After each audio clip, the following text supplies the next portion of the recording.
am 20 years old, I moved out on my 18th birthday and never looked back.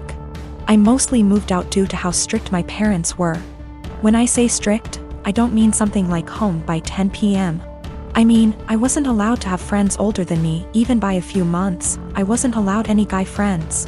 If I had a project to work on at school and got partnered with a guy, my mom would tell my teachers to make me do it alone. I was only allowed on my phone if someone, mom or dad, was there to monitor what I was doing. Weekdays my bedtime was 9 p.m. and weekends 9:30 p.m. I could only have sleepovers if it was at my house, and all of my friends have to be questioned to make sure they were clean, meaning they didn't have boyfriends, no tattoos, went to church, you get it. So you can imagine, I had literally 1 or 2 friends.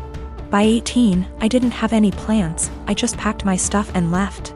My parents weren't happy and tried for months to get me to come home, but I didn't plan on it. Anyways, I landed a damn good job and was able to get my first apartment shortly after. My friend is over at my house almost every day with her boyfriend and we just hang out. I didn't cut out all contact with my parents, but I limit it to only special occasions. My mom wanted to have a Zoom family call, whatever it's called, and asked me to join.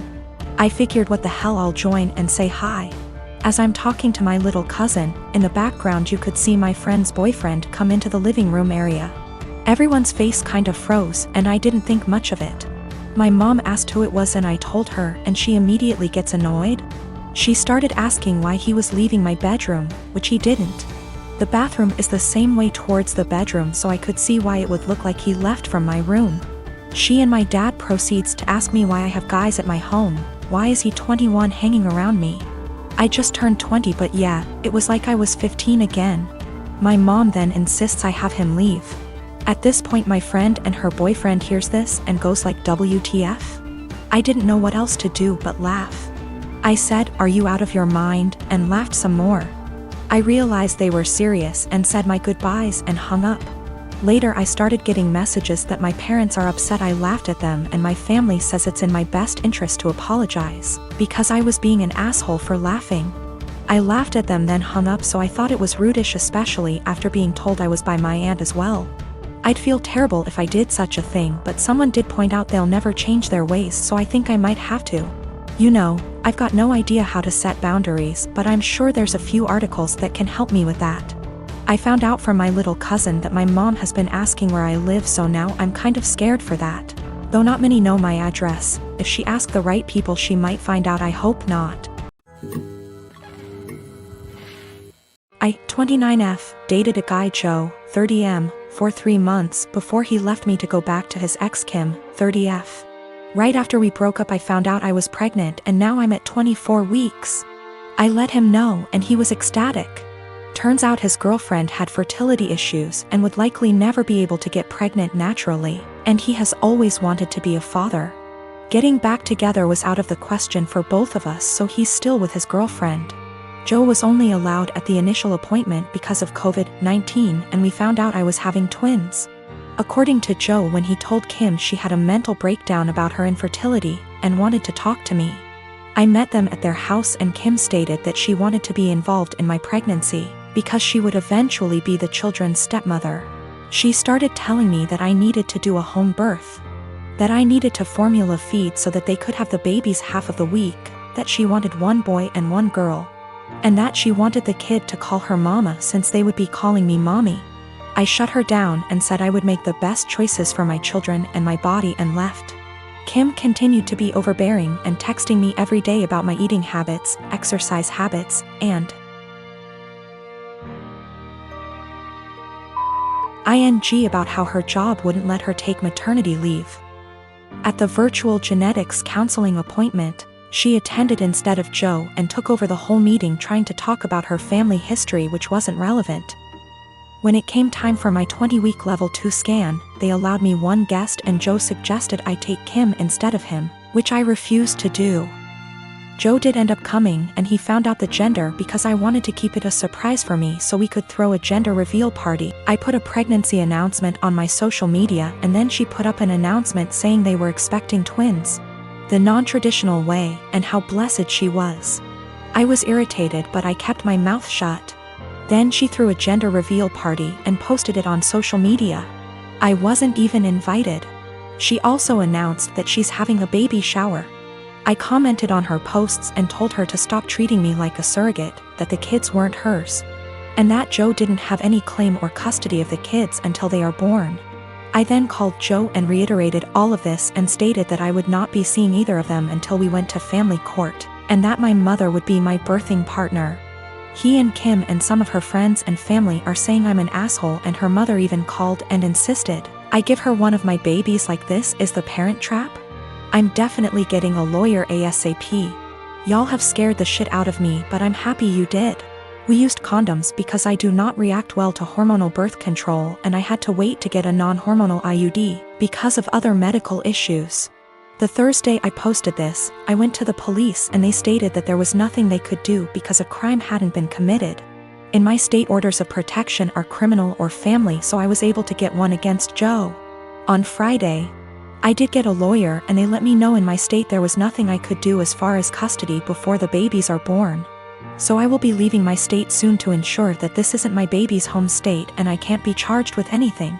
Kim came to my job, damaged my car, and broke a bunch of office windows.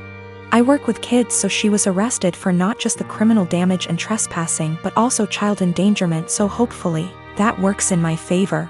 Also, if Joe did it on purpose, I don't think Kim knew, because she was screaming at me about how I stole her life and everything I had was supposed to be hers. I have orders of protection against both Kim and Joe.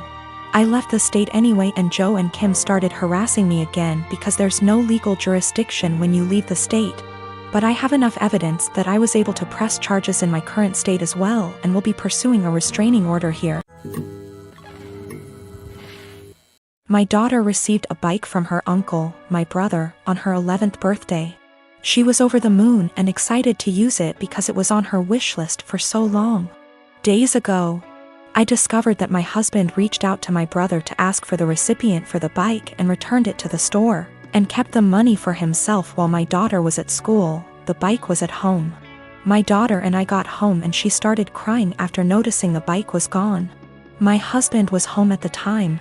He told me he returned the bike and got money in return to spend on something useful for us, since the bike was just there as a distraction and there was no need for it now since we're the dead of winter. I was aggravated and lost it on him, saying it wasn't his, didn't come from him, and he didn't pay for it, so he had no right to touch it, knowing our daughter's been wanting it for a long time, and my brother was decent enough to buy it for her despite barely having money to get him by. I told him what he did was theft and insisted he hand over the money to me so I could repurchase it, but he said he spent it on stuff for the house and doesn't have any money left now. But I knew about the money he was stashing away in the bedroom that he forbade me from tossing, and I took some of it and went out to repurchase the bike while he was out the next day. He found out and verbally lashed out at me, saying I should have never touched the money he was saving for himself, which isn't much, but I lashed right back that I had to so I could repurchase the bike he took from under our daughter. He explained that he didn't keep the money for himself and instead spent it for necessities for our home, but he was at fault for taking the bike in the first place and he was responsible for getting it back. He yelled at me for almost 10 minutes, then stormed outside and started smoking. My daughter asked why her dad was upset and that she no longer wants the bike if dad doesn't want her to have it. But I assured her that's not the case and told her she shouldn't feel guilty and to just focus on enjoying her bike. My husband hasn't stopped grilling me about how I disrespected and undermined him, and managed to make our daughter hate him after making him look like the bad guy. I again said he shouldn't have touched the bike. End of the story. He's called me thief and juvenile for taking money from his savings and being sneaky about it. I had a 1967 Impala 4-door that I bought in February 2019. A couple months ago I bought my first house that had a 2.5 car garage. I moved the car in and started tearing it down for a complete restoration.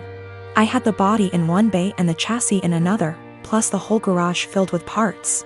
About 2 months ago my girlfriend came to live with me during this whole crisis and the whole time has hated that car.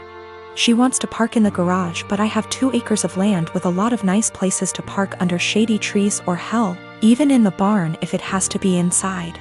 I tell her tough luck, it's my house and it's not like I can just throw it back together real quick.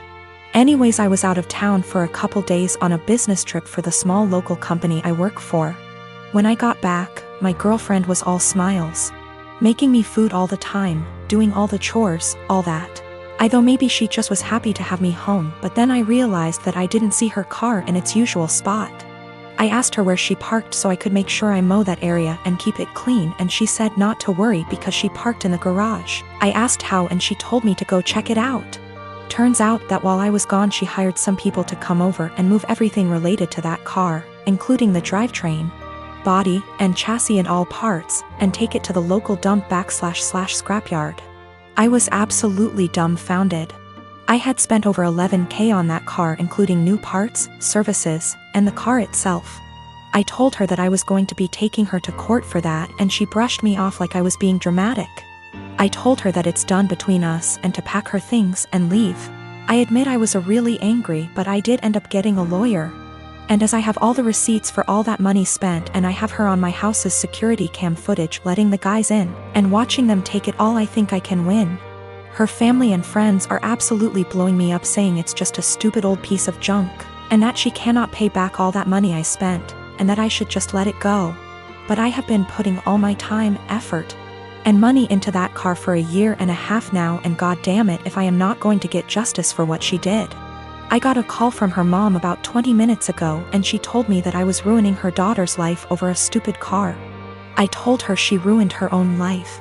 I've been gathering documentation and stuff and I'm about to head down to the police station and file a report, as suggested by lots here.